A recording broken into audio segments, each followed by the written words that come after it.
Hello viewer, this is me Abiyar Rafi. Welcome back to another brand new video. কি আজকে আমার পাশের ব্যাকগ্রাউন্ড দেখে চমকে গেলেন যে কোনো পাহাড়েও না, কোনো বনেও না, কোনো জঙ্গলেও না, কোনো সমুদ্রেও না, আজকে আমি আছি কিচেনে।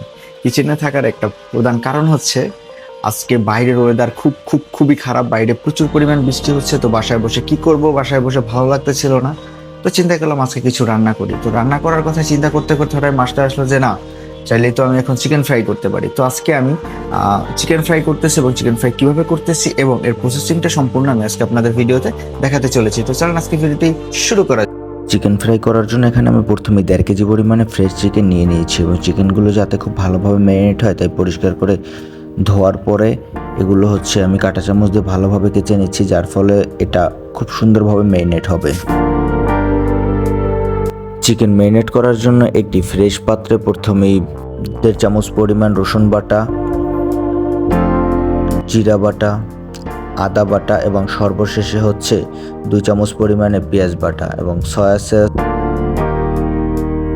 প্রাণ সস, এগুলো হালকা মিক্স করে এরপরে এখানে আমি পর্যায়ক্রমে টক দই, চিকেন তন্দুরি মশলা,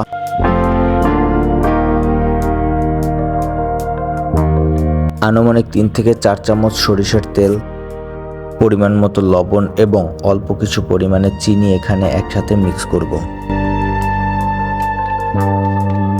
একটু সময় নিয়ে আস্তে আস্তে সব মশলাগুলো খুব ভালোভাবে মিক্স করতে হবে, কারণ এই মশলাটা যদি খুব ভালোভাবে তৈরি না হয় সেক্ষেত্রে আপনার চিকেন ফ্রাইটাও খুব একটা বেশি স্বাদ হবে না। এবং যাতে স্বাদ আরও ভালো হয় তার জন্য এখানে হচ্ছে লেবুর রস দিয়ে দিলাম খানিকটা। লেবুর রসটা আমি আগে দিতে পারতাম, কিন্তু যেহেতু আমি এখানে টক দই ব্যবহার করছি তাই লেবুর রসটা আগে দেই নাই।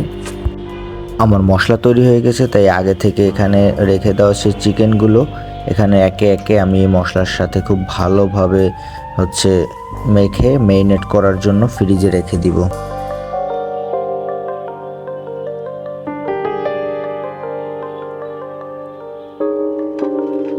চিকেনগুলো যাতে খুব সুন্দরভাবে ম্যারিনেট হয় এবং এর ভিতরে যাতে মশলাটা একটু হলেও ঢুকে, যার জন্য এটা মিনিমাম 20 মিনিট থেকে আধা ঘন্টার মতো হচ্ছে ফ্রিজে রাখতে হবে। এবং আমি এটা এখন ফ্রিজে রেখে দিচ্ছি এবং এটা ম্যারিনেট শেষ হলে এটা বের করে আমি ফ্রাই করব।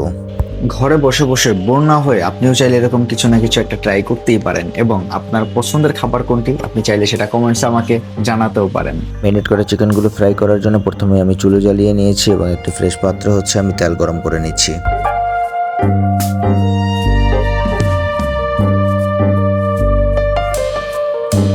ও সেই দেখতে। ফাইনালি এখন এক এক করে চিকেনগুলো ফ্রাই করার পালা।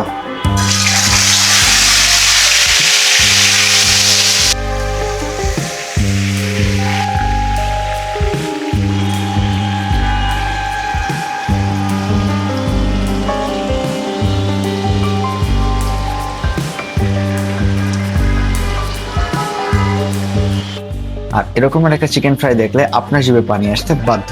অল্প আছে মানে মিডিয়াম আছে হচ্ছে একটু সময় নিয়ে এগুলো খুব সুন্দরভাবে ফ্রাই করতে হবে, কারণ এটা যত সময় নিয়ে আপনি ফ্রাই করবেন এটা যত ভালোভাবে ফ্রাই হবে, কারণ এটা যেহেতু ব্রয়লার মুরগি আপনি খুব বেশি এখানে হিট দিলে হবে না।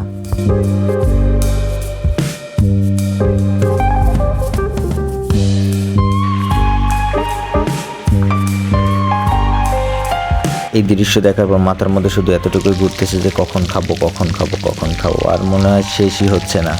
তো আমার মতো আপনি অধৈর্য হবেন না, একটু ধৈর্য সহকারে আস্তে ধীরে এগুলো ফ্রাই করবেন, কারণ একটু বেশি মানে তাপ দিলে এটা পুড়ে যাবে, এটা অত ভালো হবে না ফ্রাই করাটা। তাই আমি এখানে মোটামুটি খুব ভালোই সময় নিয়ে এগুলো ফ্রাই করেছি এবং ফাইনালি এগুলো আমার ফ্রাই করা শেষ। একই পাত্রে অল্প পরিমাণে তেল দিয়ে আমরা আগে যে ম্যারিনেট করেছিলাম মশলাটা দিয়ে ওই মশলাটার অবশিষ্ট অংশ এখানে আমরা বেশ কিছু সময় তেলে দিয়ে কষিয়ে তারপর আমরা নামাই নেব। এটা এক প্রকারের সস তৈরি হয়ে গেছে এবং গোল গোল করে পেঁয়াজ কেটে এগুলো হালকা তেলে কিছু সময় ভেজে তুলে নেব। চিকেন ফ্রাই শেষ, মশলাও রেডি। তো ফাইনালি হচ্ছে এখন ট্রাই করার পালা যে আসলে এটার টেস্ট কেমন হয়েছে। তো ফ্রাই করা দেখে যতদূর মনে হচ্ছে যে না, টেস্ট খুব একটা খারাপ হবে না। বিসমিল্লাহ।